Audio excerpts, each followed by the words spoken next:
On his very first day of school, the 17-year-old weakling flatly rejected the school bell's offer to keep him. But to his shock, the twisted girl actually followed him all the way home. She even offered 10 grand per hour just to hang out with him. The boy wondered, how could a student possibly have that kind of money? To prove it, she pulled out her phone, showing a staggering string of balance figures. A second later, his own phone buzzed, $10,000 had just been deposited into his account. The sudden transfer left him torn and shaken. If his classmates found out he sold himself for money, he'd be branded a joke forever. Yet 10 grand an hour was almost impossible to refuse.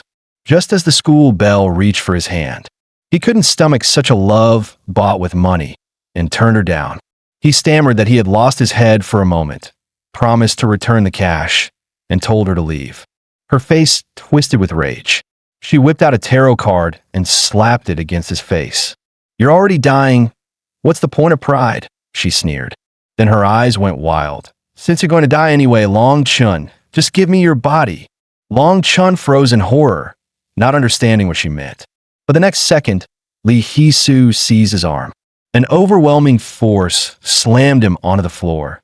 No normal girl could be that strong. He could feel it clearly, like countless cold hands gripping his arm. Looking closer, he realized it wasn't her hand at all, but a cluster of pale, ghostly ones. And right before him, Lihisu had already transformed into a ghastly pale ghost girl. Long Chin's pupils dilated. This can't be real, right? The ghost girl shyly covered her face, whispering that it was his fault for not holding her hand earlier. Drenched in sweat, he still tried to convince himself. Maybe this is just some twisted cosplay? But when he saw her trembling, warped lower body, he knew for sure she was a monster.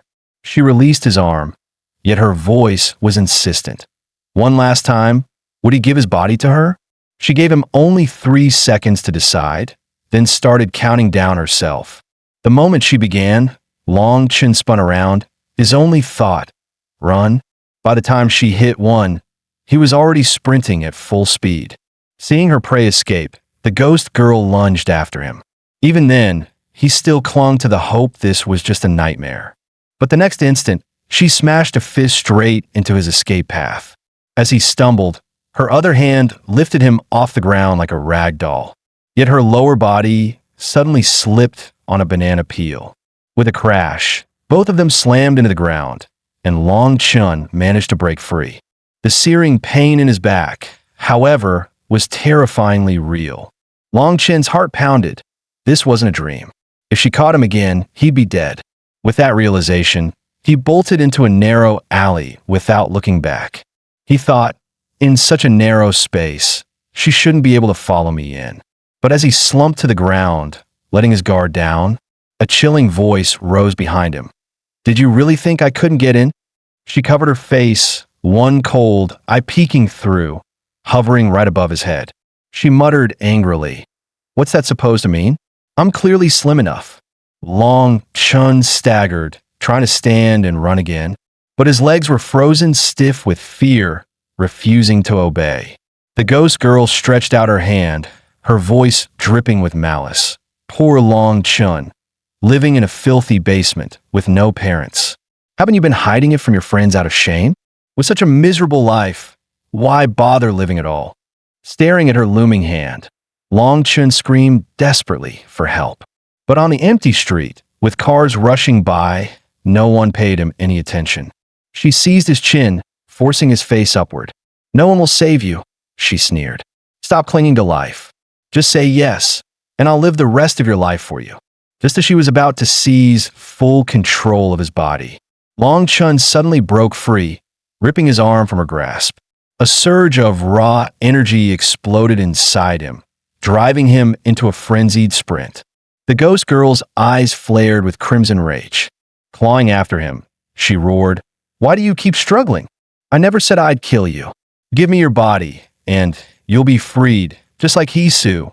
But how could Long Chun believe her lies? He only ran harder, pouring everything into escape. Yet as he reached the mouth of the alley, she ripped his arm clean off. Staring at the severed limb in his hand, her expression twisted with shock. Though it was Long Chun who'd lost his arm. She raged even more, screaming, "Your body's ruined. What now?" She slammed the ground furiously, her emotions spiraling out of control. Lying in a pool of blood, Long Chin's vision blurred. He felt death closing in.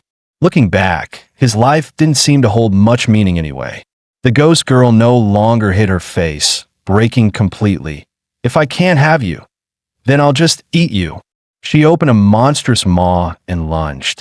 But just then, the sound of splashing footsteps drew near. A small white dog leapt straight at her gaping mouth. At the same instant, a flash of steel pierced her skull. In a single strike, her body was split clean in two. A striking figure suddenly stepped in front of Long Chun. Through his blurred vision, he saw the man flick the blood from his blade. Then the stranger spoke calmly. "Year of Dejian, month of Ding Mao, day of Bingwu. Happy birthday, my descendant." When Long Chun opened his eyes again, he was drenched in sweat. He grabbed his phone. The time was already 11 a.m. Missed calls from classmates, and even his homeroom teacher filled the screen. Panicked, he jumped up. How could it be noon already? He scrambled for his uniform, tried to recall what time he'd fallen asleep yesterday. Then a sudden realization struck him. Yesterday, Lihisu had come looking for him, and his arm. He remembered it being torn clean off by a monster. Terrified, he quickly checked his arm. He clenched his fist, perfectly intact. Nothing wrong at all, just as confusion consumed him. His teacher's call came through again. He hurried off to school. At the gate stood a towering nude statue. Staff nearby grumbled while fiddling with the flagpole. "Damn thing's always pulled out. Which bastard keeps doing this?" Forcing composure, Long Chun slowed his steps inside the campus. But in his heart, one thought lingered. Is Lihisu here too?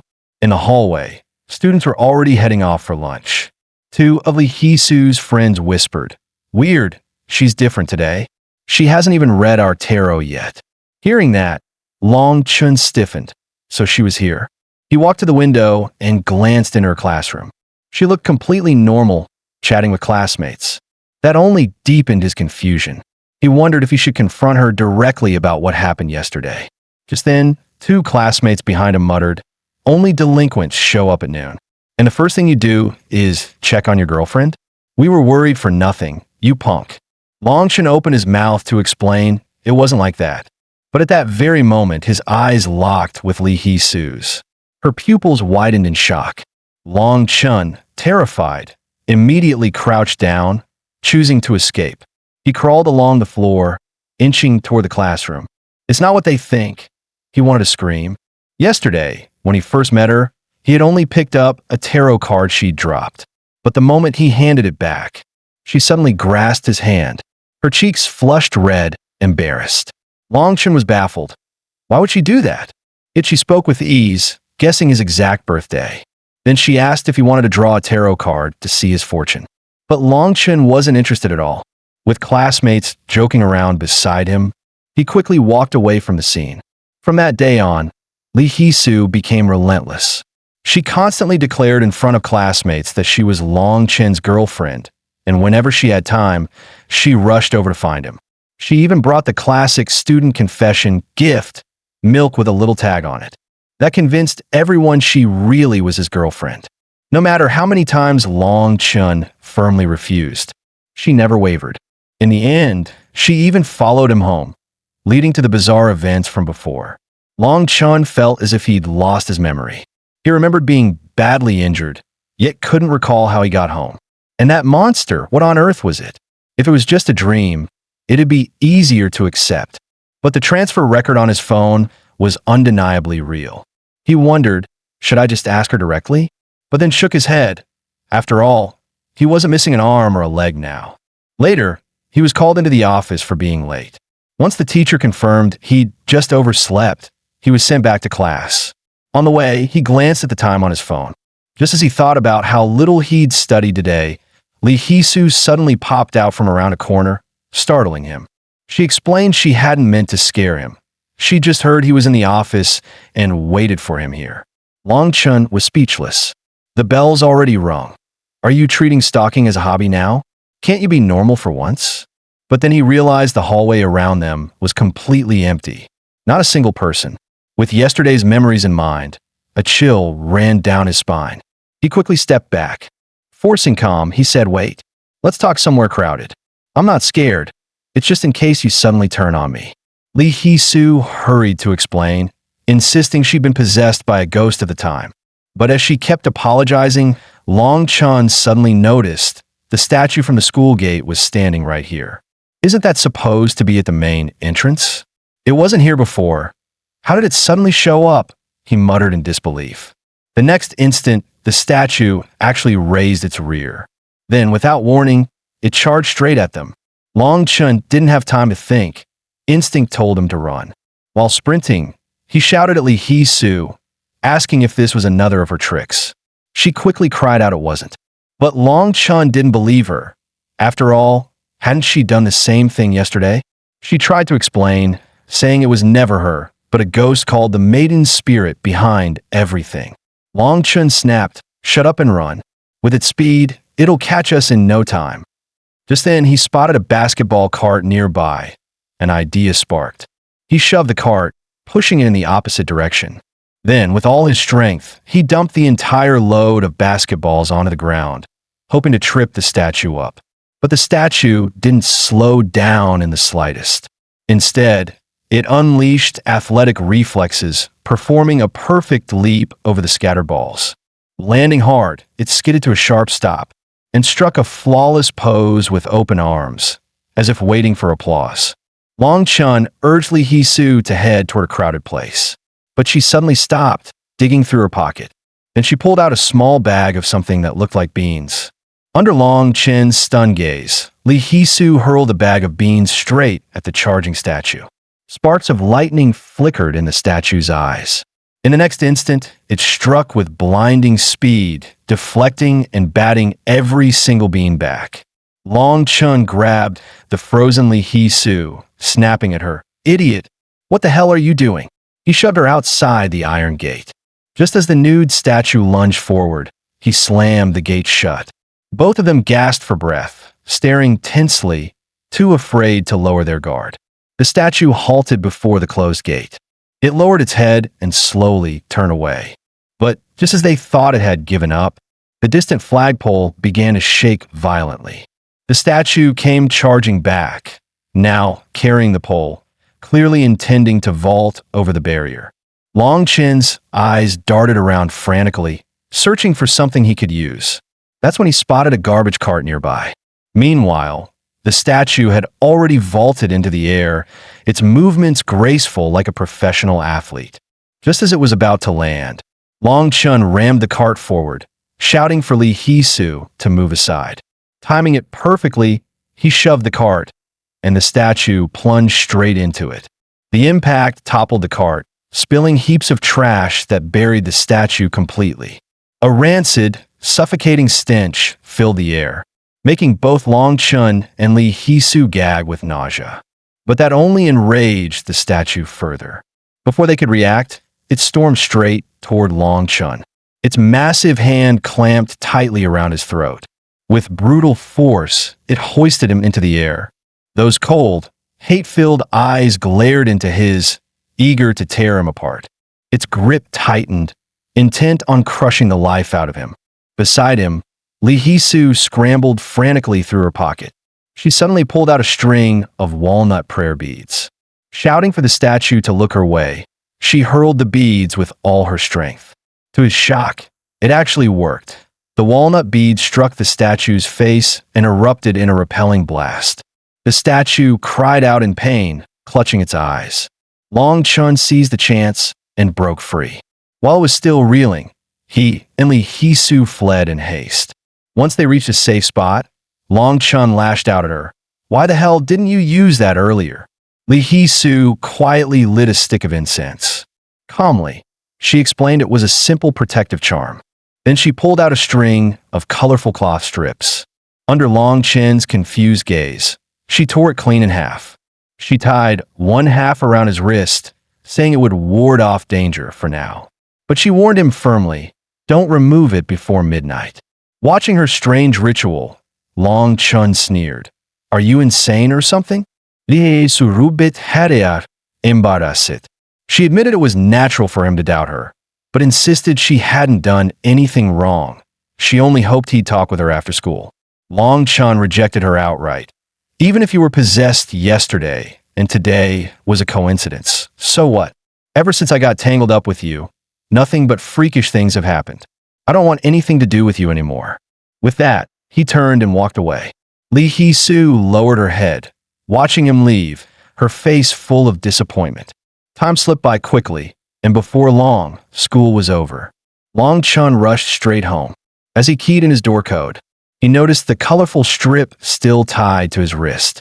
Her warning echoed in his head, "Don't remove it before midnight." But he scoffed, thinking it was just another trick, and tore it off, tossing it into the trash. Stepping into his dimly lit home, he flicked on the lights and froze in shock. There was a white dog sitting silently on his bed.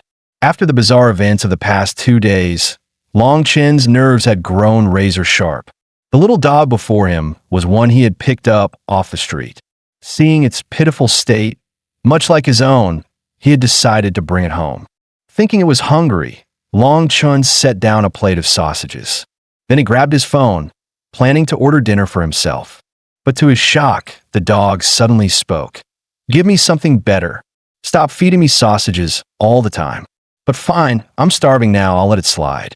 Startled by the sudden voice, Long Chun shot to his feet, glancing around the room in confusion. Who was talking? The dog spoke again. "Well, looks like you can finally hear me." Long Chun stared at the dog, still unable to believe it. He lifted it high, turning it side to side, convinced someone was playing a trick. Suddenly, the dog barked furiously.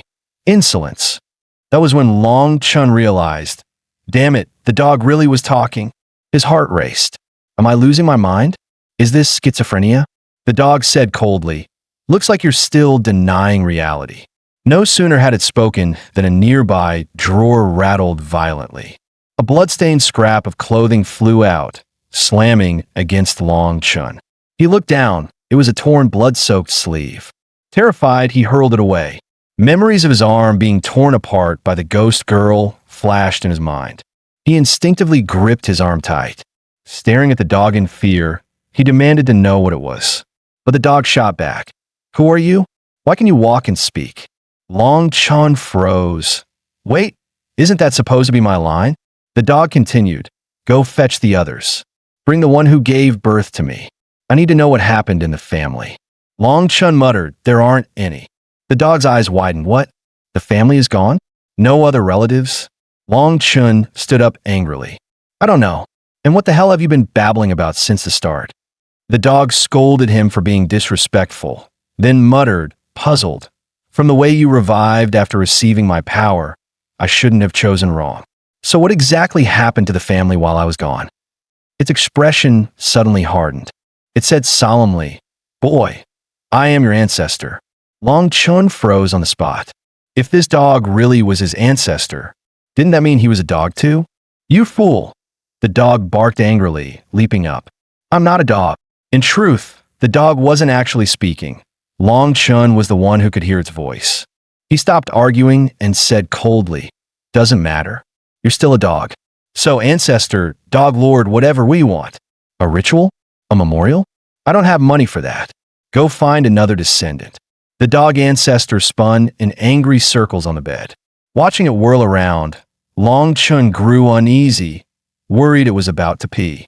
He quickly pointed toward the bathroom. "The toilet's over there." But the dog froze mid-step. This time it didn't get angry. Instead, its expression grew heavy. "So, the family no longer worships me?" Long Chun frowned. "What family? I don't know anything about that." "You mean relatives?" "I don't have any." The dog ancestor sighed, saying from now on Long Chun would have to assist it. Long Chun kicked it off the bed and snapped, "I don't care if you're my ancestor. Get out." Lying on the floor, the dog barked furiously. "I saved your life, and this is how ungrateful you are?" Long Chun only muttered, "Thanks," then waved it off, insisting he was just a broke student with no money and no power. He grabbed his phone and started searching, talking dog. Just then, the dog ancestor's ears twitched. Something had caught its attention. Its ears shot straight up as it stared warily out the window. A moment later, it barked furiously into the darkness. Long Chun frowned at its behavior, asking, "What now? Why are you barking again?" The dog ancestor growled, "There's something dirty outside. Did you bring something back with you?" Long Chun rolled his eyes. "Quit talking crap. There's nothing out there." Suddenly, the dog leapt onto his face, shouting, "Get outside now." Long Chun thought it was just trying to scare him. But the next instant, a thunderous crash shook the air, freezing him in place. The dog ancestor tugged frantically at his face, yelling, "Hurry, get outside." Left with no choice, Long Chun rushed out to the stairwell with the dog ancestor in tow. Following its urgent directions, he saw it, the same statue from his school earlier that day, now standing ominously at his door. Terrified, Long Chun ducked behind cover and whispered, "That's the school's bronze statue. Why the hell has it turned into a monster?" The dog ancestor shook its head. "That's no monster, it's a spirit." It explained, spirits inhabit inanimate objects, which is why their forms vary. There are countless spirits in this land. They're part of nature itself. And sometimes, nature has a disturbingly fine sense of beauty. Then it frowned. "But why is it angry at you? Spirits are usually gentle. It takes a lot to provoke them." Long Chun recalled the moment he dumped it into the garbage cart earlier. He started to reply, insisting it was the statue that attacked first, when suddenly the bronze spirit smashed through the door, charging straight at him. Thanks to the dog ancestor's warning, Long Chun dodged just in time, narrowly avoiding its brutal strike. "Don't just stand there," the dog ancestor roared. "Run!" Long Chun watched as the dog ancestor turned to face the statue spirit alone. He couldn't help but ask, "What are you doing?" The dog ancestor tilted its head slightly and snapped, "Didn't I tell you to run?" Hearing that, Long Chun stopped thinking and bolted toward the back. As he ran, he recalled the dog calling itself his ancestor. Could it actually have some real power? Meanwhile, the bronze spirit rose again, preparing to attack. The dog ancestor stomped a paw against the ground. In an instant, violent energy erupted. Red lightning arced across its body. Its jaws opened wide, as if ready to shred the spirit apart. But instead, the little dog only barked furiously. With a casual swipe, the bronze spirit sent it flying. The dog slammed into walls, rolling across the ground. At last, it staggered back to Long Chun's side, fleeing alongside him. Glancing at it, Long Chun demanded, "What the hell was that supposed to be?" The dog ancestor looked embarrassed and muttered, "Why are you still here?" Long Chun snapped back, "It hasn't even been 10 seconds since you told me to run. What power do you even have? Yesterday, you bragged about saving me." Before he could finish, the bronze spirit lunged forward and snatched Long Chun up. Luckily, his school uniform wasn't buttoned, letting him slip free. Still, he crashed hard onto the floor. The bronze spirit stared at the torn uniform in its hand. Then, to Long Chun's horror, it put the uniform on. As it zipped it up, a twisted smile spread across its face. Dropping low, it crouched into a runner's stance. In the stunned eyes of Long Chun and the dog ancestor, it launched forward like a sprinter exploding off the line. But just before it reached them, glowing Buddhist seals burst into existence. The spirit was blasted backward by their force. Both Long Chun and the dog ancestor froze in shock. There stood Lihisu, one hand pressed on a Bluetooth speaker, the other gripping her phone, Buddhist sigils rippling around her. Her phone blared. 8 hours of master's sutra chanting. The speaker thundered with sacred resonance. The bronze spirit collapsed, writhing in agony, as flames engulfed its body. Watching the scene unfold, Long Chun couldn't help but exclaim, "What is this? It's incredible." Flames roared, relentlessly scorching the bronze spirit. Just when they thought it would finally be destroyed, the bronze spirit pushed through the searing fire, its eyes sharp and murderous as it rose to its feet again. Lihisu froze, instinctively stepping back. But in the next instant, the statue surged forward, its furious fist already inches away. At the last second, Long Chun hurled himself forward, using his own body to shield Lihisu. The crushing impact slammed them both to the ground. The bronze spirit then raised its massive foot. With one brutal stomp, it shattered the Bluetooth speaker, blasting the sutras. Instantly, the flames burning it began to fade. From the cracked floor, it seized a handful of rubble. Crushing the fragments into a single mass, it readied a shot-put stance. Under the horrified eyes of Long Chun and Lihisu, it hurled the stone with full force. The barrage of shards rained down on them, impossible to dodge, battering every inch of their bodies. The force exploded like a missile strike, detonating with a deafening blast.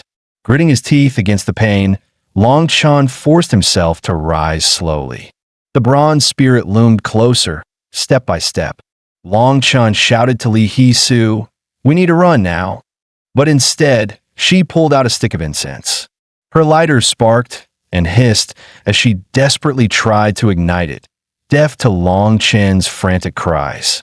At that moment, the bronze spirit hefted a small car in both hands and brought it crashing down toward Lihisu. Long Chun, furious, forced himself up and charged toward her with every ounce of strength he had left. As he ran, he roared, "You came out for this. Then you should be helping us, ancestor." With a desperate leap, he hurled himself forward, ready to shield Lihisu. But in the next instant, his vision shifted. He suddenly found himself in a strange new space. The world around him transformed completely. Lihisu, the bronze spirit, even the dog ancestor, had all vanished.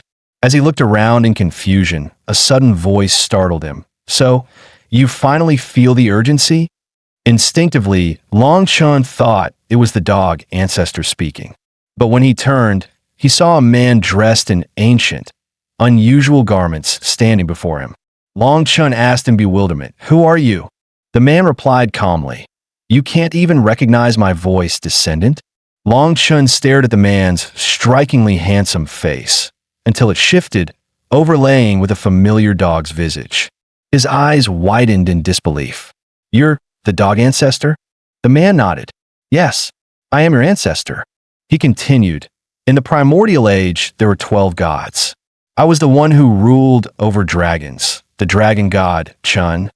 With that, he seized Long Chun's hand, and in an instant, a blinding radiance burst forth. As the radiant power surged, a weapon began to take shape in Long Chun's hand. A voice echoed, "Now, let me lend you my strength." The moment the words faded, his consciousness snapped back to reality. The blade of light was already forming in his grip. Just as the car came crashing down, the glowing blade flared to life, slicing the vehicle cleanly in two. The bronze spirit hunched at the last second, avoiding the fatal strike, though its uniform was ripped apart. Long Chun, however, was hurled to the ground by the recoil. Staring in shock, he muttered, "The car, it split in half?" The dog ancestor roared, "What are you standing there for? Get up and cut it down." But when Long Chun tried to heft the blade, he realized it was far too heavy to lift. The bronze spirit lunged forward again. With a brutal charge, it slammed Long Chun into a pile of debris. Just as it readied another strike, a blur of first shot past him. The dog ancestor leapt, clamping onto the spirit's face. "Boy, now's your chance. Cut it down." Instead, Long Chun grabbed the blade and bolted in the opposite direction. The bronze spirit tore the dog free from its face with a furious snarl. Then, with a violent step, it lunged high into the air toward Long Chun. Desperation forced Long Chun to swing with all his might. But once again, the spirit dodged with the same evasive motion. From the side, Lihisu held twin sticks of incense, shouting encouragement with all her strength. But the cleaver-like blade was far too heavy for Long Chun. He could only flail wildly. Suddenly, the weapon slipped free from his grasp. The bronze spirit sidestepped effortlessly as the blade flew past. The spinning weapon crashed into a potted plant atop the wall. A burst of petals exploded outward. Colorful blossoms drifted down between hunter and prey. The bronze spirit froze, its gaze locked on the falling petals. In that moment, its mind seemed to drift away, pulled back into memories of the distant past. The bronze spirit's origin was once a brilliant athlete. It had been sculpted by one of the nation's greatest masters. At the time of its unveiling, it was adored. Crowds gathered to take photos beside it. It reveled in the applause and admiration. But as the athlete grew old and faded from the spotlight, the statue, too, lost its glory.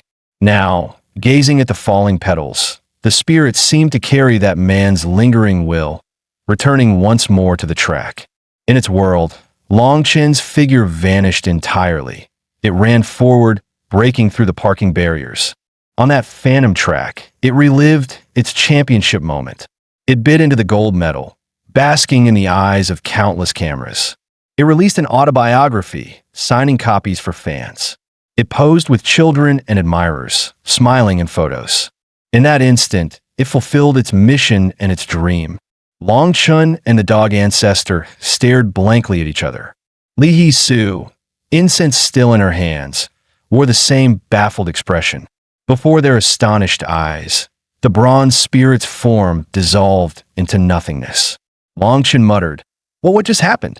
The dog ancestor answered calmly.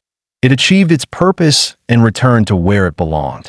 He added, "Like I said, spirits aren't necessarily dangerous, so long as you respect their rules. That's why I asked if you had offended the statue earlier." Back home, the stabbing pain in Longchen's chest made him suspect his ribs might be broken. But the dog ancestor ignored him, instead turning to ask whether Lihisu was hurt. Lihisu fidgeted, twirling her fingers shyly. Then, with sudden resolve, she dropped to her knees before the dog. With reverence, she said, "You must be Longchen's ancestor, right?"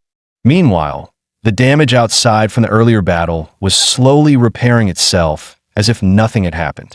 3 children skipped along the street, laughing, completely unaware of the chaos that had just occurred.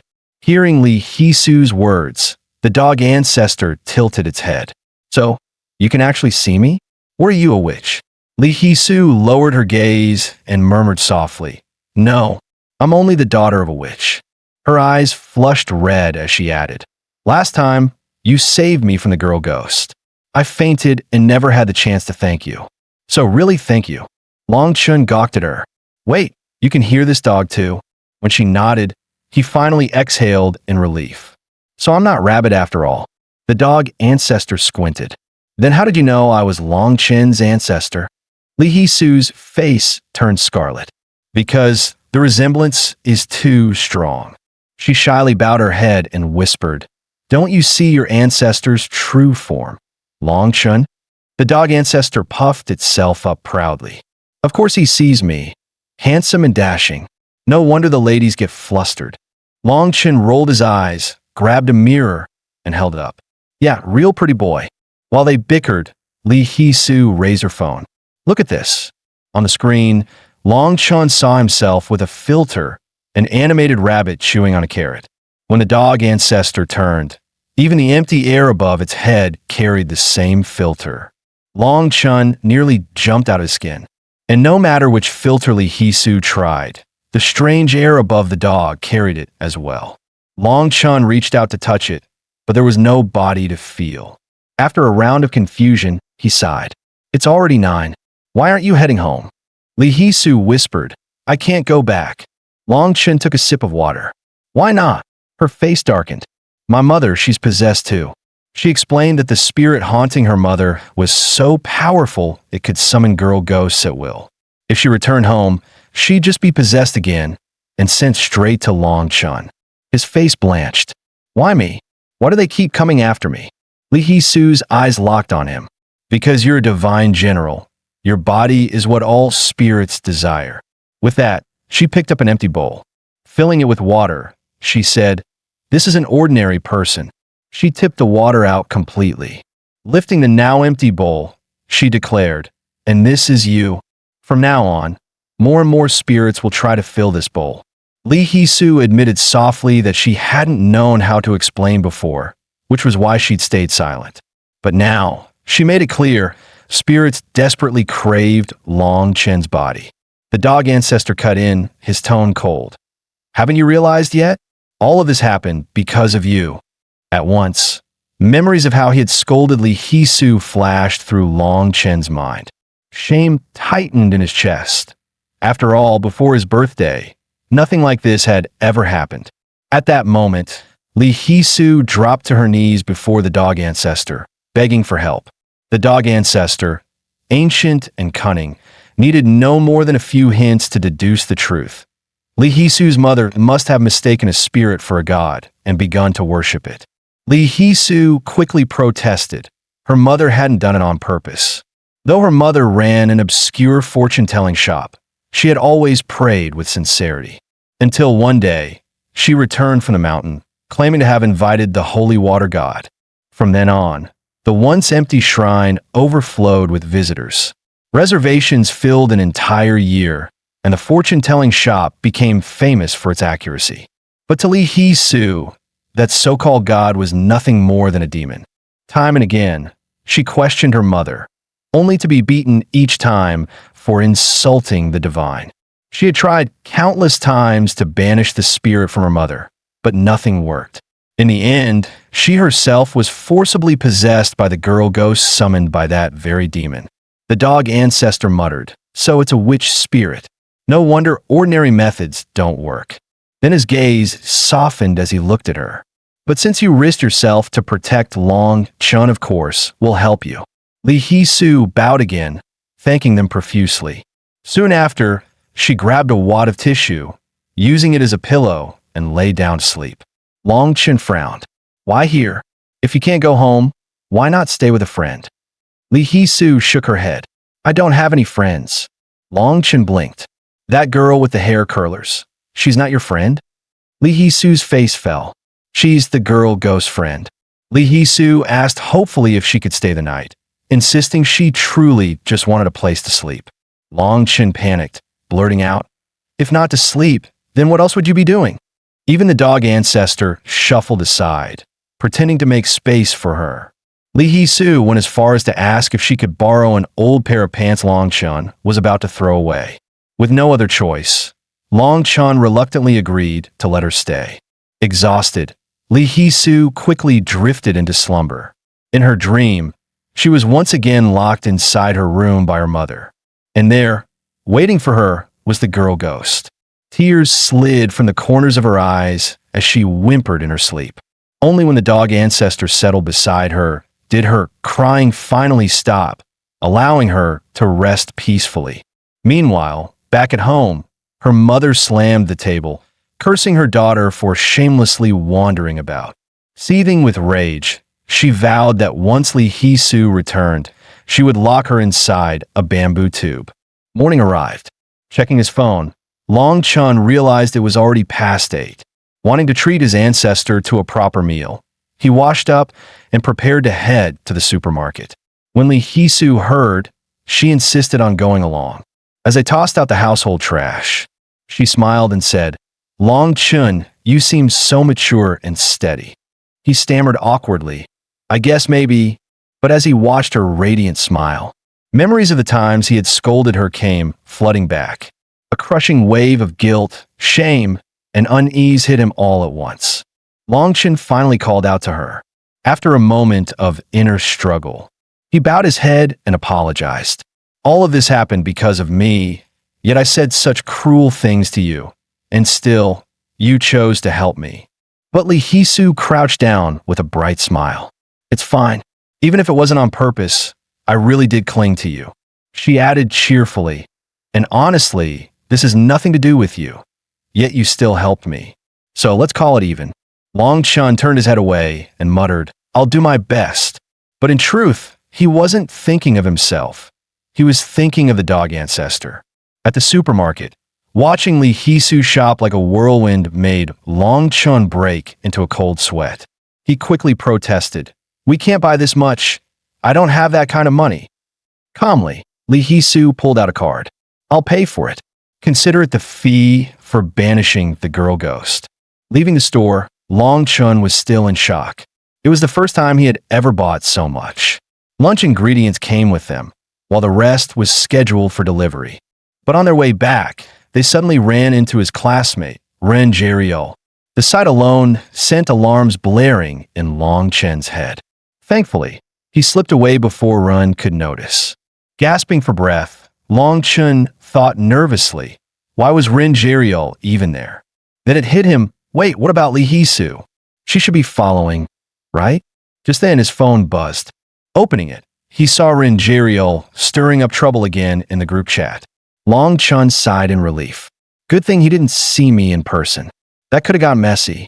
But as he walked home, eyes fixed on his phone, a dark shadow suddenly loomed behind him. The shadow stretched out its hand, ready to grab him. Out of nowhere, a soccer ball slammed into the back of Long Chen's head.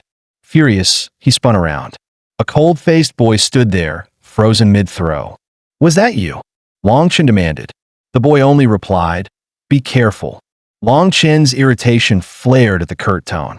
But the boy's three companions quickly surrounded him, insisting, it was dangerous just now. Don't be mad. We were just trying to help. They waved with cheerful smiles and said goodbye. Long Chen muttered bitterly, fine. I'll just be more careful about getting hit next time. He watched their figures fade into the distance. What a bunch of unreasonable brats, he thought. The cold-faced boy lingered, staring at Long Chen for a long moment before finally turning away. Meanwhile, Lihisu was still wondering if Long Chen had gone back first. The next instant, a dark shadow appeared right behind her. The candy she was holding spilled to the ground with a sharp clatter. At that moment, Long Chen had already returned home. The dog ancestor eyed him and asked, why did you come back alone? Long Chen replied that Lihisu should be arriving any minute. But after waiting a long while, she still didn't show. Even when he tried calling, the phone only said, temporarily unreachable. Growing anxious, Long Chen rushed back outside to search. Just as he stepped out the door, he turned and saw Lihisu standing there. He hurriedly apologized, explaining that he'd left first only because he was afraid of being misunderstood by classmates. But Lihisu said nothing. Her eyes locked onto him, cold, sharp, exactly like before. Then her face began to fracture and break apart. In an instant, she transformed into an old man in his 80s, hefting a burlap sack high above his head. The dog ancestor sensed danger immediately and rushed forward. But it was already too late. Long Chun and the old man vanished on the spot. Just as the dog ancestor tried to track them, a voice sounded from behind. So, how does it feel living life as a dog? He turned sharply. The figure standing there was the same cold-eyed boy who had thrown the soccer ball at Long Chun, Jagam. Shock flickered in the dog ancestor's eyes. He could clearly feel it. The aura in this boy's body truly belonged to Jagam. Yet the sight of this youthful body made him demand, "Kid, what's going on with that body of yours?" Jagam sneered. Veins bulged at the corners of his eyes as he hissed, "Are you truly ignorant or mocking me?" The dog ancestor scratched his face, feigning innocence. Jagam's gaze darkened further. "Tell me, who released the seal?" The dog ancestor answered slowly, "I don't know. Maybe one of you betrayed your own, or perhaps a god intervened. That's why my seal loosened." Jagam scoffed, then reached into his pack and drew out a folding fan. Even with just a corner revealed, a wave of icy, murderous energy swept out. When he unfolded it fully, his aura and very presence shifted dramatically. With a casual flick of his wrist, divine power surged forth, forming a roaring dragon of ice. In the blink of an eye, the icy beast engulfed the dog ancestor completely, burying him in a storm of frost. The dog ancestor drew upon his lingering spiritual power, transforming into his true form. With a sharp icicle poised at his throat, his eyes showed only disdain. Jagam snarled, warning that he could tear him apart at any moment and seal him away again. But the dog ancestor remained calm, his voice cutting cold. "Tell me, was it you who tampered with my body?" Jagam sneered. With a sharp flick, he snapped his folding fan shut. The icy pillars around them shattered instantly, fading into mist. He slung the fan back into his pack. Why not ask the gods? Even I've never seen something like that, he said darkly. With that, he turned to leave. Yet the dog ancestor pressed on. Why did you take part in sealing me? Were you afraid of my power?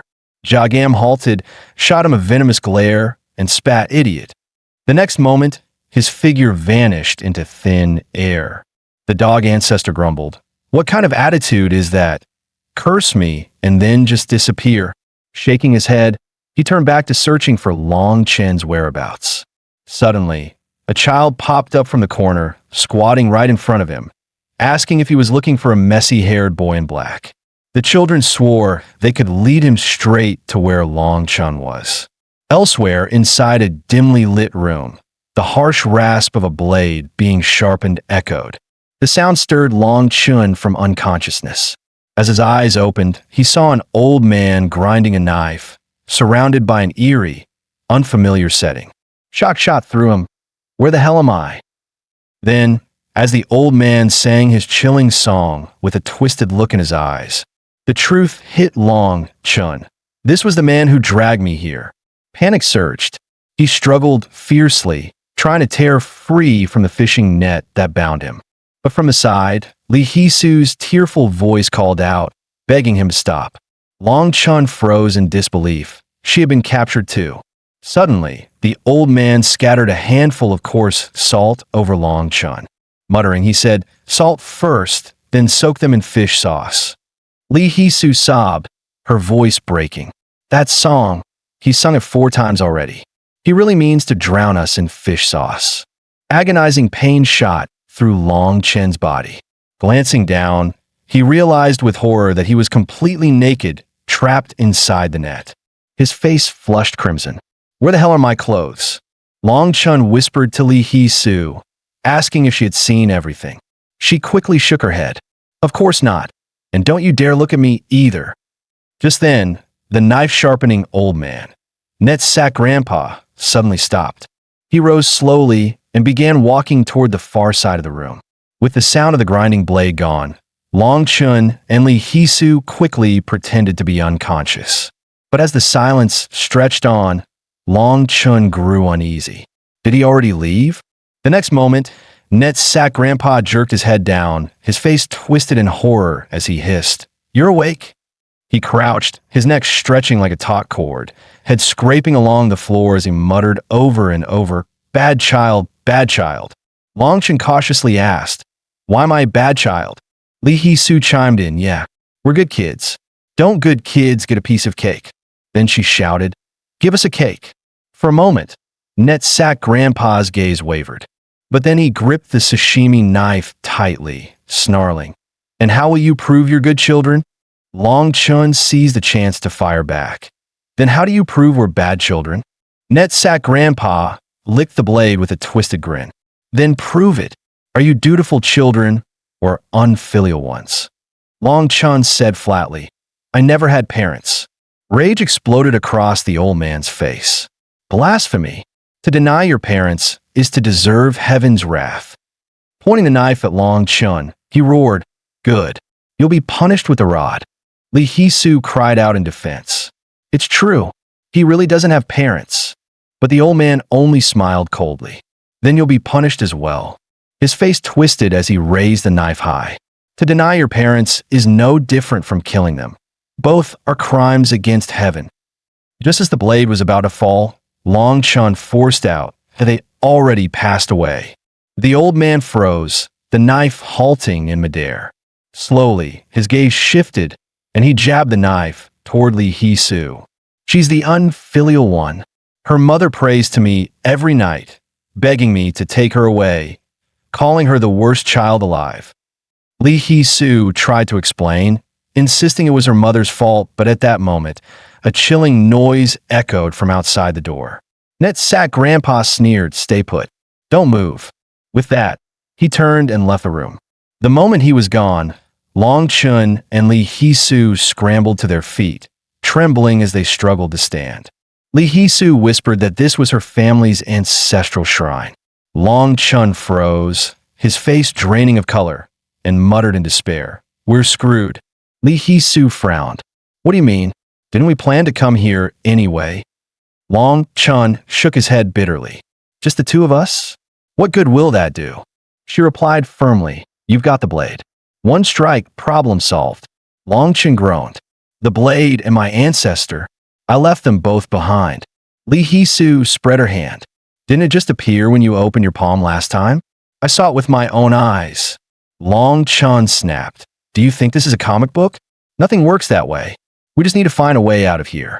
Inwardly, he worried that leaving through the main door would mean running straight into Netsack Grandpa. But Lihisu swung open another door and urged, this way, hurry. Outside, a dizzying array of bizarre, colorful decorations nearly blinded Long Chun. They decided to change into different clothes before making a run for it. To avoid awkwardness, the two changed from a distance, backs turned to each other. The baggy clothes flapped open with every breeze.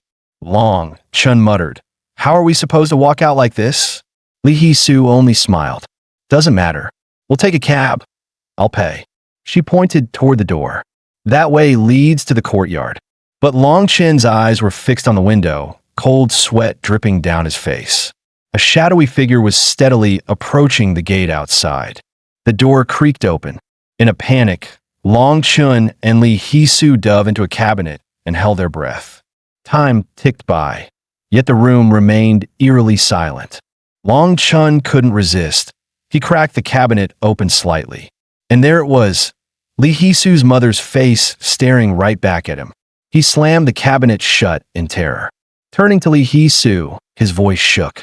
We're done for. Before he could finish, the cabinet door was yanked wide open. A hand seized Lihisu by the hair and dragged her out. She screamed as she was pulled violently to the floor. Her mother loomed over her coldly.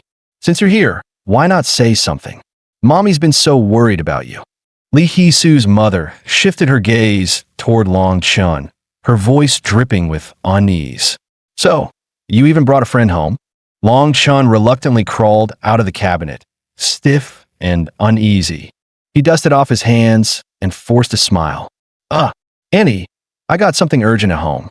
I'll just be leaving now. Quickly he added, but I don't really know the way. Maybe Hisu could walk me out? He pressed on her shoulder, urging her to hurry. At that moment, her mother exhaled a strange, low whistle that echoed through the room. The sound made both of them freeze in place. Since you've met your friend's mother, she said slowly, shouldn't you at least say hello? Suddenly, Long Chun felt a cold hand clutch his leg. Then another, and another. Soon countless hands were gripping him tight. From the shadows, a swarm of wailing spirits surged toward them. Black miasma burst from Lihisu's mother as she laughed shrilly. So rude. It seems you never learned proper manners, Long Chun. With that, the spirits threw themselves upon the two, pinning them beneath their weight. Her mother's voice turned chilling. Don't bother trying to leave. You'll never escape this place. Just as despair closed in, another voice suddenly cut through the tension. Netsack Grandpa appeared, standing ominously in the doorway. Lihisu's mother snapped, her tone sharp. Old man, go back. This matter is finished. But as she spoke, her eyes flickered toward the spirits still clawing at Long Chun and Lihisu. Netsack Grandpa's gaze burned crimson. Long Chun and Lihisu's hearts pounded. They could sense a confrontation was about to erupt. Netsack Grandpa's voice rang cold. They are good children. He turned his glare on her, his words like a blade. You, wretched woman, are the bad mother here. Netsack Grandpa raised his sashimi knife, pointing it at Lihisu's mother. Evil parents deserve punishment as well. She curled her lips into a mocking grin. Old fool, are you senile already? Her voice turned sharp. Do you even know why you're stuck here? Raising a single finger, she sneered, let me show you your true place. At her command, thick cloth strips surged from the shadows, wrapping tightly around him. He roared in fury, swinging his blade wildly. Wretched woman, how dare you do this to me? But in the end, he was bound like a mummy, unable to move. With a single squeeze of her palm, his bound body shrank violently until it was forced into a black clay jar. Then, with a snap of her fingers, a talisman slapped onto the lid, sealing him completely. Her expression twisted with contempt. No wonder they say old relics can't be trusted as servants.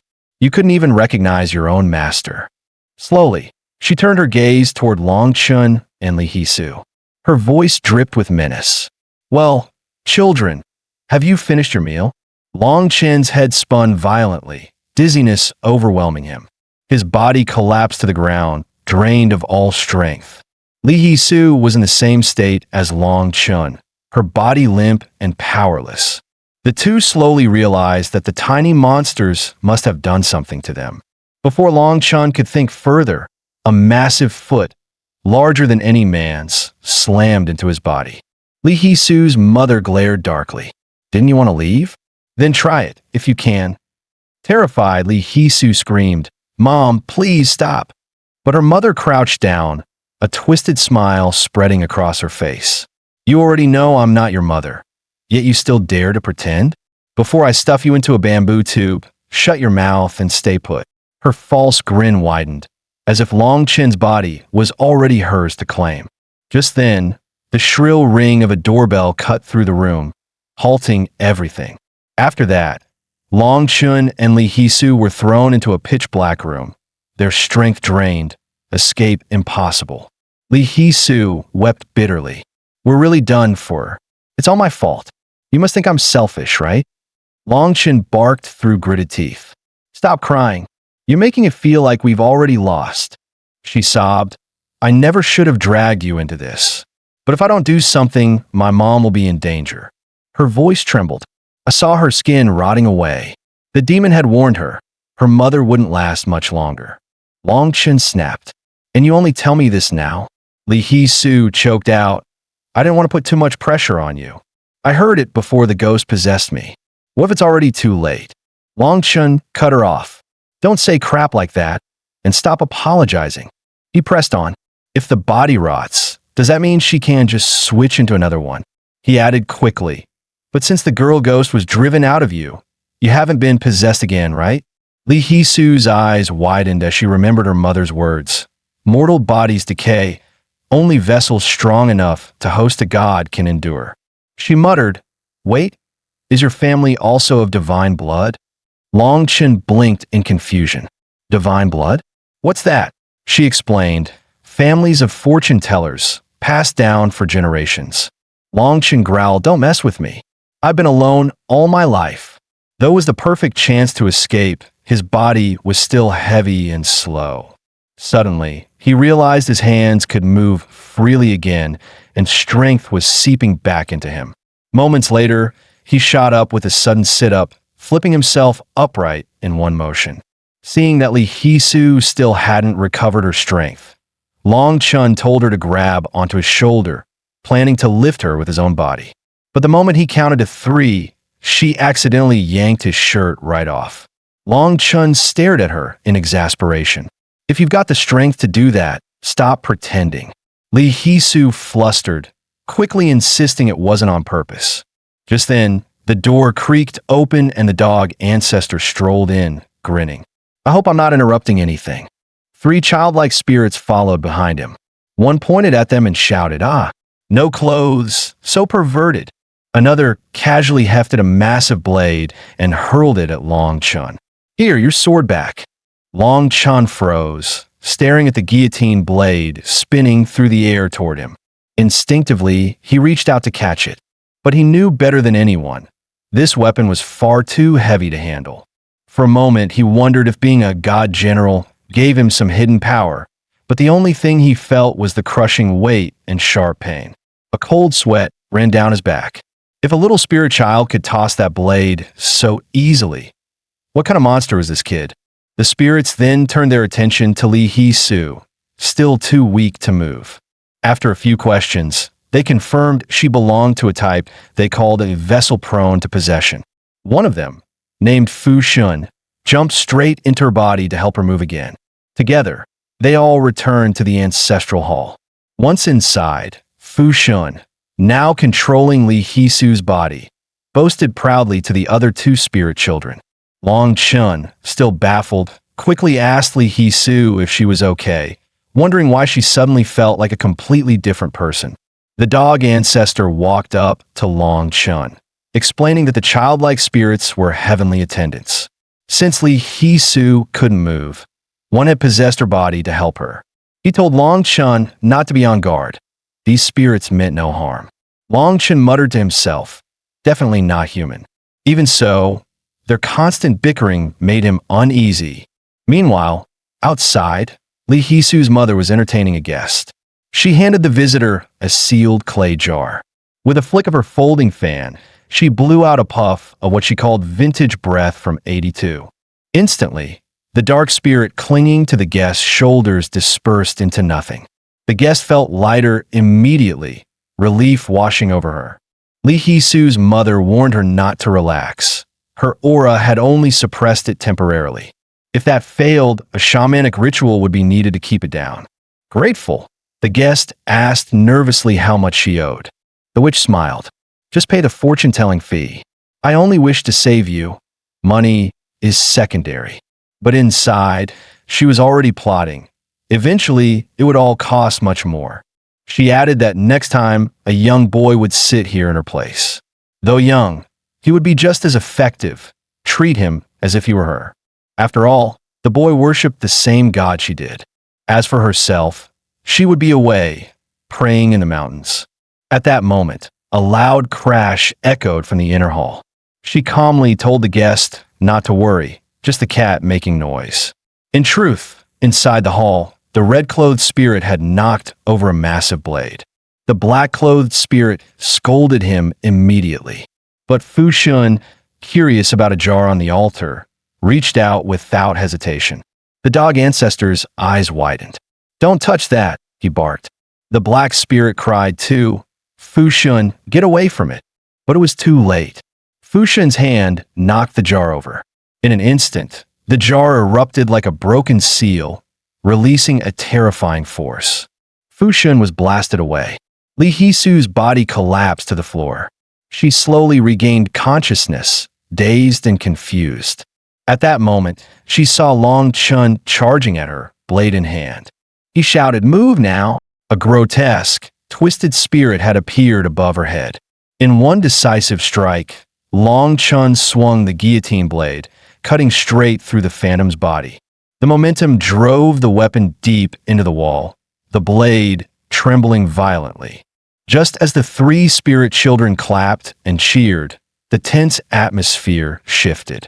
The witch stepped into the hall, her eyes sharp as she sneered. "What's this?" "A pack of rats sneaking in." Her gaze fixed on Long Chun. "No wonder they call you the divine vessel. You've recovered this quickly?" She smirked. "A body fit to house the gods, truly remarkable. But you should have stayed down, played weak." How foolish. With a breath, she exhaled dark energy, attempting to rouse the enslaved spirits. But the black-robed child spirit blocked her path, voice cold. "Trying to torment these souls again? I won't allow it." The other two child spirits chimed in, scolding her. "A witch who stoops to this? Such cruelty is the work of frauds who lack true divine power." The black child lifted two spirit arms, shouting, "Where are these children's fingers?" The witch's face twisted with fury, ready to lash out. At that moment, the guest from earlier rushed in, bewildered. "What's going on here?" The witch snapped her head toward Long Chun. The jar in her hand cracked, sharp sounds echoing through the hall. In an instant, the vessel exploded. A raging, evil spirit burst forth like a starving beast, lunging for Long Chun, snarling, "This body is mine." Yet just before reaching him, its form shattered violently into dust. The witch clenched her fist, her expression twisted with hatred. "Why should it be yours? This body belongs to me." Watching the evil spirit dissolve, the witch clicked her tongue, another pawn wasted. But suddenly, golden Buddhist scripture light blazed across the hall, startling her.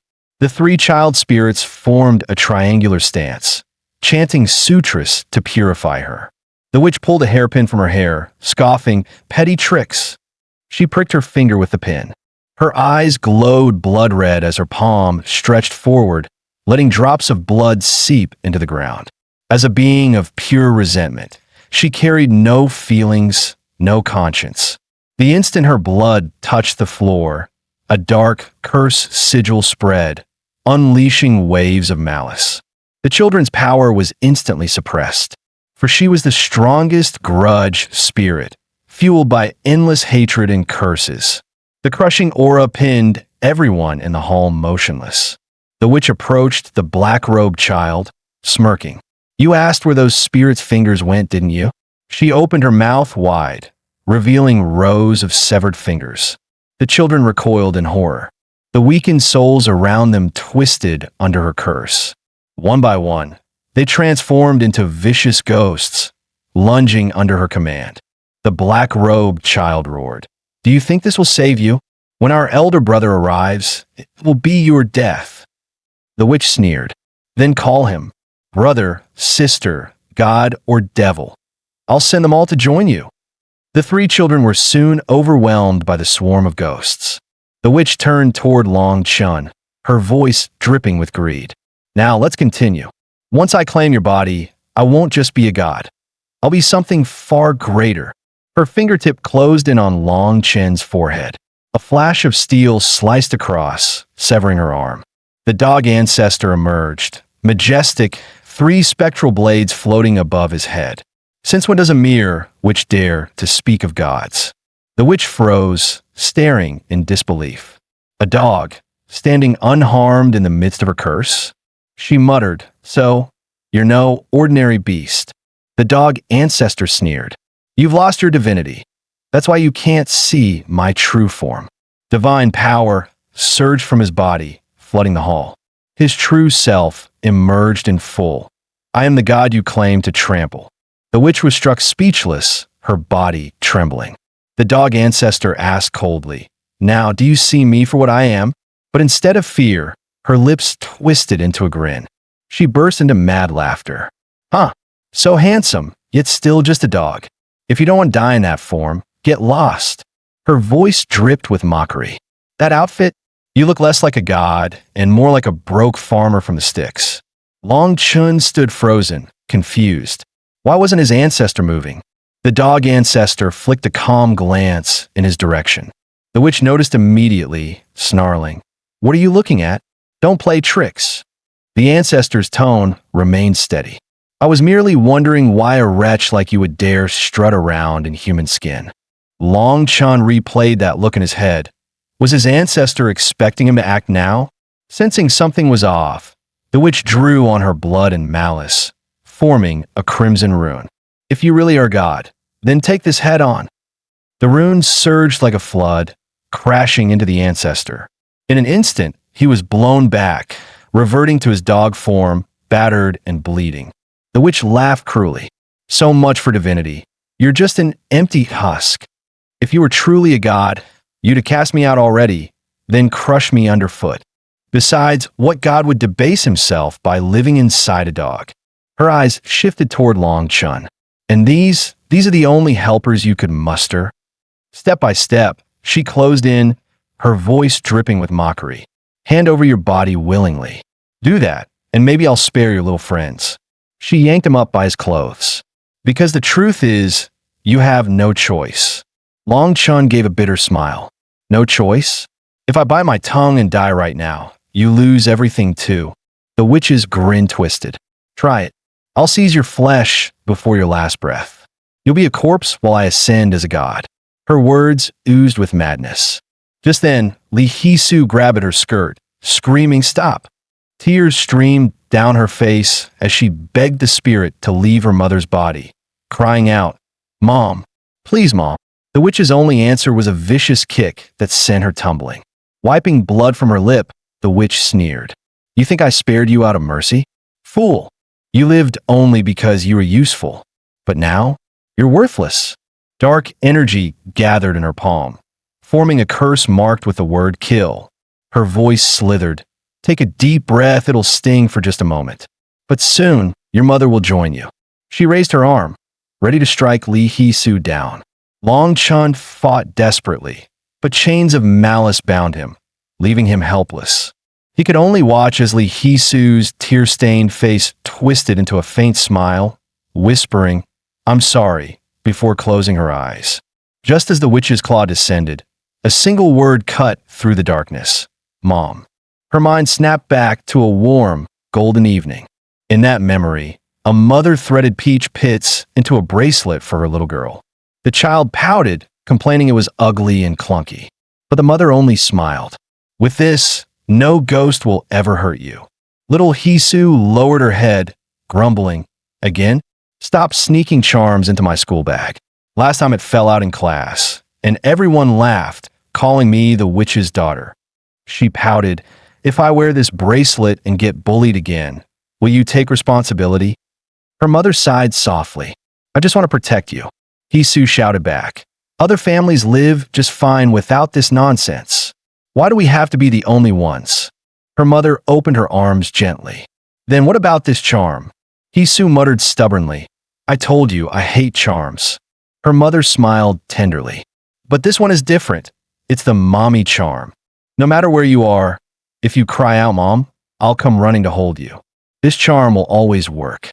Because I'll always protect my little Lihisu." Tears welled in the witch's eyes, and the cursed sigil in her hand faded away. For a fleeting moment, Hisu's mother's soul surged forward, suppressing the demon. She cried in agony, "Lihisu, run!"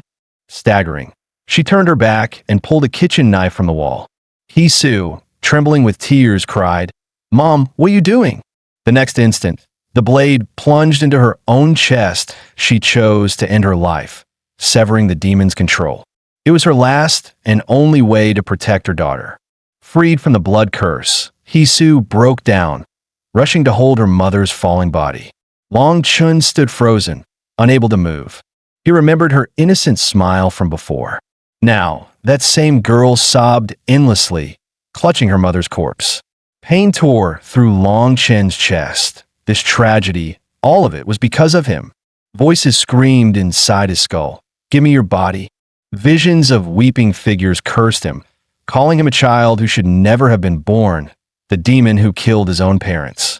In the haze, he saw fleeting memories of his parents laughing and playing with him. Flames and rivers of blood surged before his eyes. The demon was forced out of its host by Hisu's mother's sacrifice. It roared in fury, cursing the insane woman for her audacity. Snarling, it raised its massive blade, bringing it down on the mother and daughter. But in the next instant, crack! The weapon, along with its arm, fell to the ground. The demon froze, staring at its severed limb in disbelief. Around Chun, a dark mist coiled, within it a shadowy presence too dreadful to behold. From within that mist, an unseen eye snapped open. Chun's own eyes flew wide, pupils blazing blood red.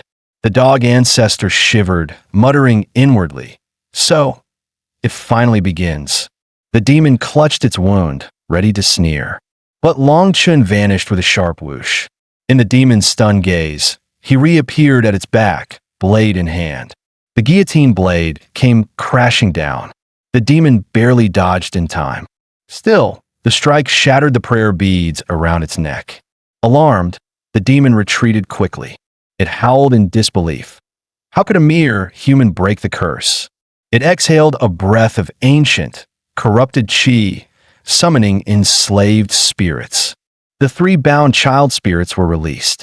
The demon devoured them, reshaping a new arm from their souls. Chun charged forward again, blade raised. The demon forged a long sword of malice to block. Their clash shook the room, but Chun's strength forced the demon back. He pressed the attack. His strike shattered the cursed sword in two, spinning the weapon in his grip. He drove it downward, pinning the demon's spectral arm to the ground. A blood-curdling shriek tore from the creature. Desperate, it let the blade pierce deeper, tearing itself free to escape. With a leap, it perched atop the altar. "What are you?" it growled. "A moment ago you were a frail mortal, choking on curses." Even as it spoke, the severed limb writhed and regenerated. Chun only smirked. With a sharp snap, he lifted the guillotine blade, black flames erupting along its edge. And without hesitation, he hurled himself forward, striking at the demon once more. The demon's eyes flickered, locking onto a ritual jar on the altar. Without hesitation, it snatched the jar and hurled it straight at Long Chun. He raised his blade to block, but the sheer impact shattered the jar to pieces. From within, swarms of centipedes poured out, crawling across his body in a writhing mass. The demon grinned wickedly, sneering, "Ignorant fool." In the next instant, a massive centipede slammed into him, launching Long Chun through the air. Spinning midair, he drove the guillotine blade into the ground, skidding to a halt. The demon's voice echoed coldly. "This is no mere spirit. It's a venom-forged beast." Its tone dripped with mockery. "Your tricks are useless against it." The demon froze when it saw Long Chen's calm, almost dismissive expression. A chill ran through it. This pressure was far greater than expected. It had to seize a human vessel immediately. Without hesitation, it lunged toward the unconscious woman lying on the floor. Though dissatisfied, it knew Long Chun would never dare strike an innocent human. Yet just as its aura was about to flood into her body, a severed centipede carcass came flying, slamming into its chest and breaking the ritual. Long Chen's guillotine blade gleamed coldly as he split the monstrous centipede clean in two. The demon's eyes widened in shock, then it burst into mocking laughter. "Fool, cutting it won't kill it. You've only doubled their number." It commanded the swarm, "Don't kill him. Find him. I need that body if I am to ascend as a god." But the words died in its throat. Before its eyes, black mist surged from Long Chen's body, devouring the centipede's whole. In seconds, the swarm was gone, swallowed into nothingness. Long Chun licked his lips, grinning at the demon with cruel amusement. Terror overtook the creature. It collapsed to the ground, trembling, muttering, "Impossible, he actually ate them." Step by step, Long Chun advanced, guillotine blade in hand, every footfall pressing down like a mountain. Behind him, the ancestor dog barked urgently. "Try calling back." Long Chun glanced over his shoulder with cold disdain. Then slash. The blade carved into the ground right in front of the old dog, a silent warning. "Stay out of this." The dog stiffened, not daring to move a muscle. Long Chen's crimson gaze returned to the demon, his smile twisted, mocking its very existence. Panic finally overcame the fiend. With a strangled cry, it bolted toward the exit. The heavy doors shattered under its desperate charge, and the once arrogant demon fled in utter terror. But Long Chun had no intention of letting the fiend escape. He leapt high, stomping down hard on its skull. Under its terrified gaze, he raised the guillotine blade overhead. The demon thrashed wildly, refusing to submit. Yet Long Chun crushed its head into the ground once more, pinning it with brutal force. A single tear of blood trickled from the corner of its eye. Its heart burned with hatred and despair. Once, she had been a respected village witch. During a drought that lasted 3 months, she promised to summon the rain.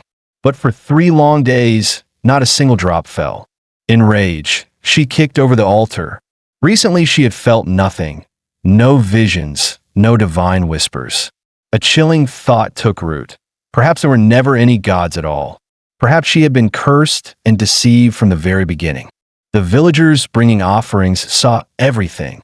They whispered that the witch had been punished, her powers gone. Some accused her of trickery, stealing the offerings.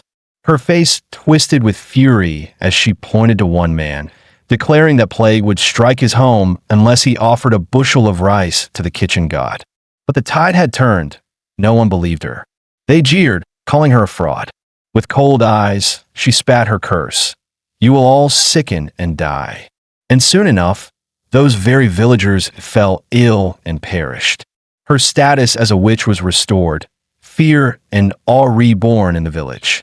One grieving family, whose 3 children had been taken by tigers, begged her to perform a sacred rite so they might have another child. Others soon followed, bringing gifts and prayers. Yet the tiger attacks only grew worse, more vicious than ever. Little did they know, the disasters were of her own making. The witch locked the kidnapped children in her dungeon, giving them neither food nor water. When the children were starving to the point of collapse, she offered them food, forcing them to accept it. Then she took the chance to cut off their fingers. Unfortunately, this scene was secretly witnessed by a boy named Showdown. When the witch went to look for him, she found he had vanished. She assumed he had simply gone home and paid no attention. But Xiaodong had hidden inside a large jar, barely escaping. The next day, while the witch was out performing rituals for the villagers, Xiaodong ran out and told his mother the truth. He revealed that the so-called tiger attacks were nothing but the witch's fabrication.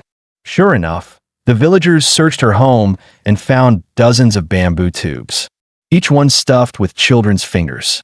In the end, the villagers tied the witch to a wooden pillar and burned her alive at the stake. Her hatred and resentment toward the gods transformed her into a cursed wraith. Back in the present, her obsession stirred a forbidden mantra. Instantly, the altars in the shrine shattered. The spirits within turned into fuel, fusing into a body made of countless ghosts. At that moment, she grew confident, roaring that divine punishment had come. No sooner had her words fallen than centipede-like arms lashed out at Long Chun. The barrage was so dense he could only dodge again and again. The witch, fully deranged, screamed that she would kill everyone. With each incantation, a surge of dreadful malice erupted toward Long Chun. The three child spirits and Lihisu all cried out in alarm. But the black-clad child noticed something unusual. To him, Long Chun looked even more dangerous than the witch herself. The monster's violent strike was easily blocked by Long Chun's executioner's blade.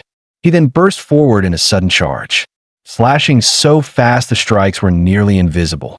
The witch's centipede arms were shredded into pieces of flesh. In pain, she retaliated instantly, blasting a curse of blood from her severed stump. But Long Chun leapt into the air, dodging the blow. There he hovered, blade in hand, his once white eyes swallowed by blackness, while dark mist coiled around him. A colossal dragon of black scales rose behind his back. The dog ancestor froze in shock, wondering what in the world this boy had done. The witch roared and lunged with all her might. Long Chun raised his blade high, the purple-black dragon spiraling behind him, roaring with a thunderous cry. But just as his strike was about to fall, the sharp snap of a folding fan echoed through the air. In an instant, a chilling force swept across the hall. A storm of icy wind surged up like a dragon's spiral, scattering both attacks. Long Chun and the witch were blown back at once. As the fan snapped shut, the freezing whirlwind vanished into silence.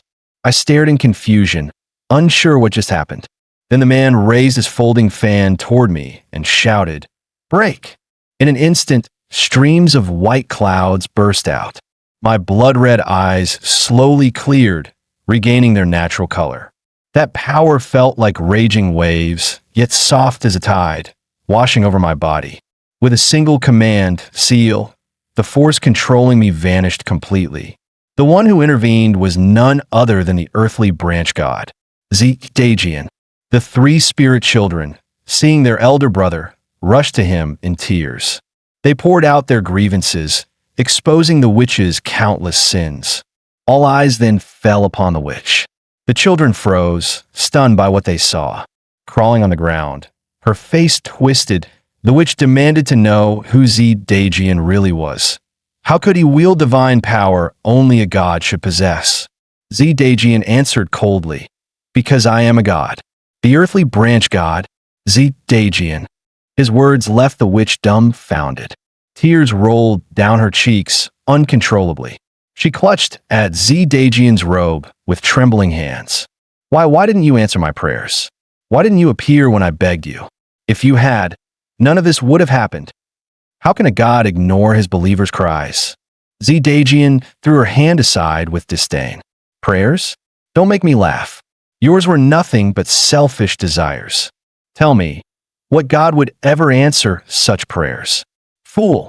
The witch shook violently, unable to respond. The trapped souls within her body finally broke free. Dejian continued coldly. Blinded by greed, You forgot your duty as a witch.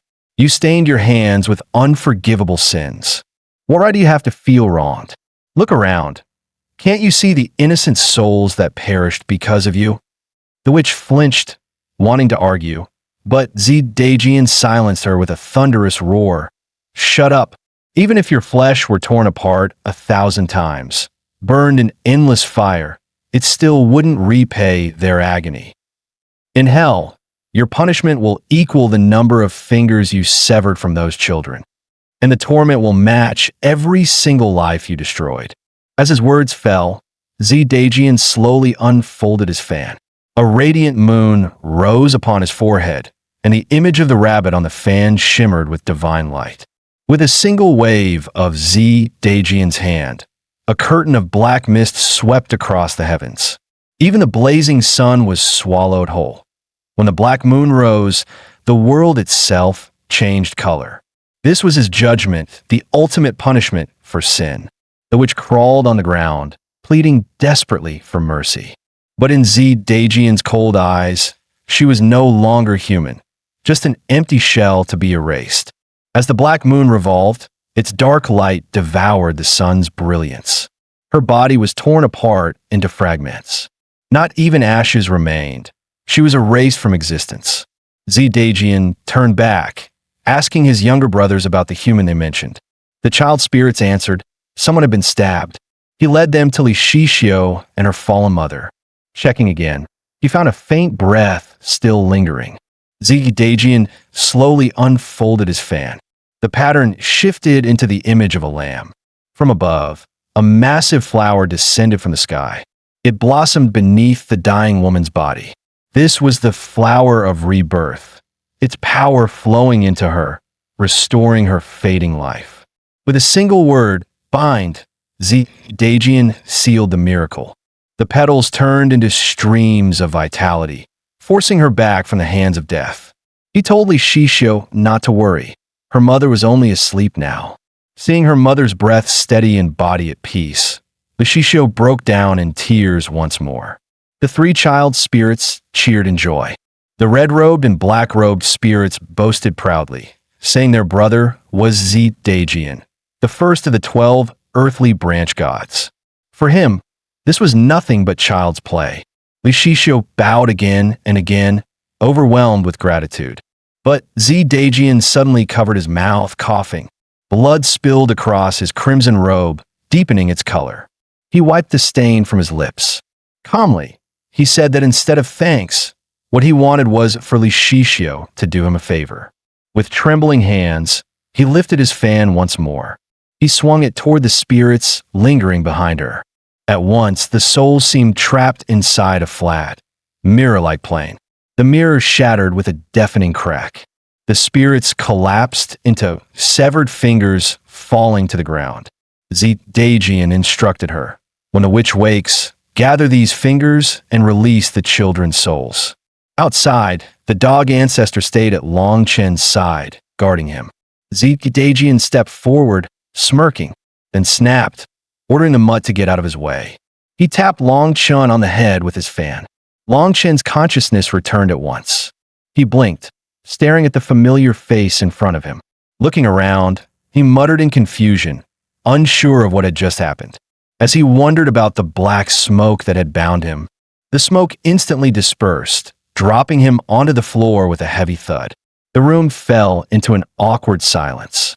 Long Chen couldn't help thinking, what the hell is going on? Wasn't I still inside the shrine hall? How did I suddenly end up here? Then he suddenly remembered Lihisu and her mother.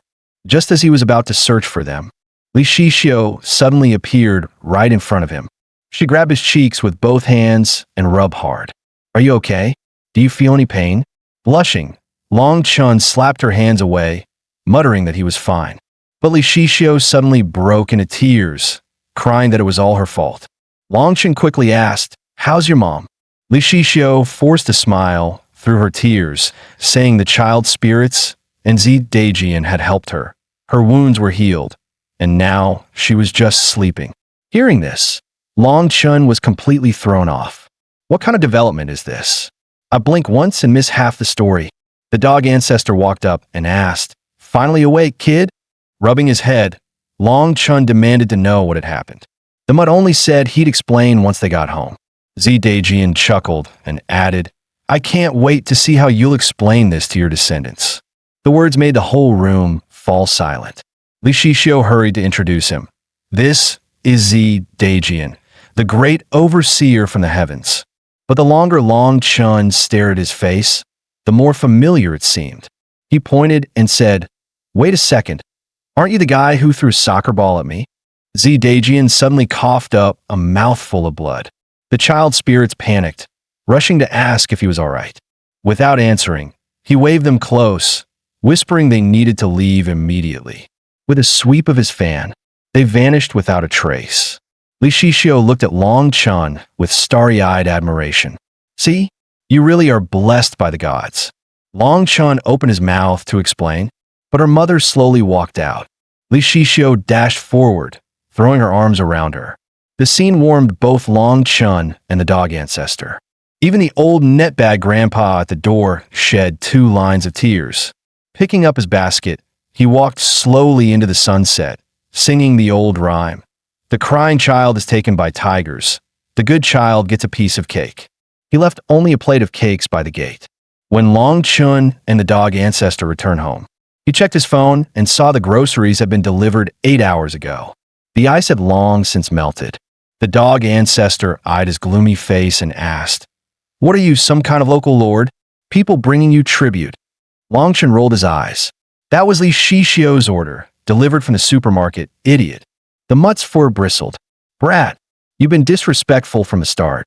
I can let other things slide, but you better watch how you address me." Long Chun pushed the door open and sneered. "Or what? If I stop feeding you, let's see how tough you act." The mutt immediately caved, whining for him to hurry and prepare food, claiming it was starving to death. But Long Chun just picked up his phone and said flatly, "Wash your paws first." Long Chun glanced at the messages Lihisu had sent him. He typed back only a few simple words.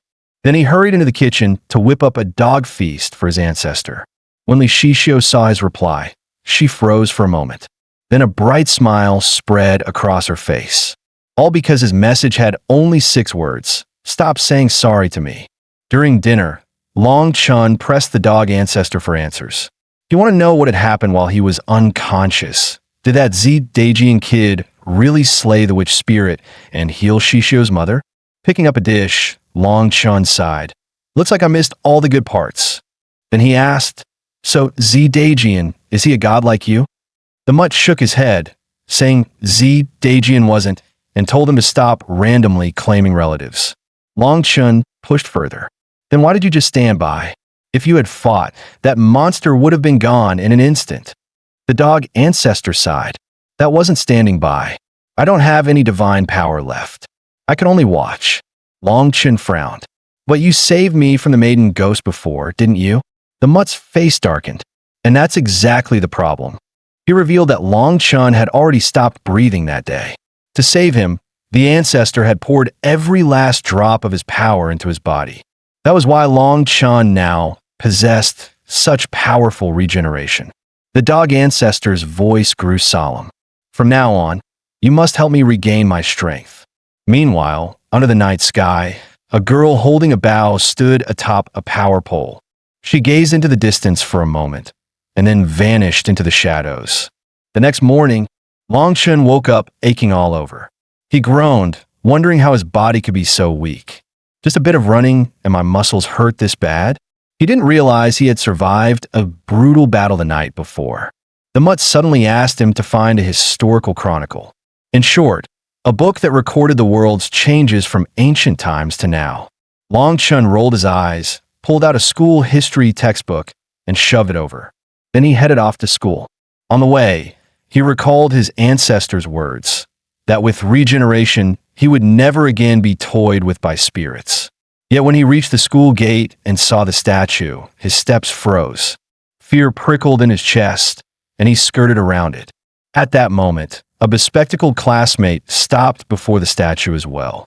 As Long Chun passed by, the device in the boy's hand beeped sharply. But once Long Chun walked away, the device went silent. The boy adjusted his glasses. staring at Long Chin's retreating back. He pulled out his phone and began filming, tailing him. But just as he got into it, someone snatched the phone away. Two angry girls glared at him. What do you think you're doing? Were you secretly filming us?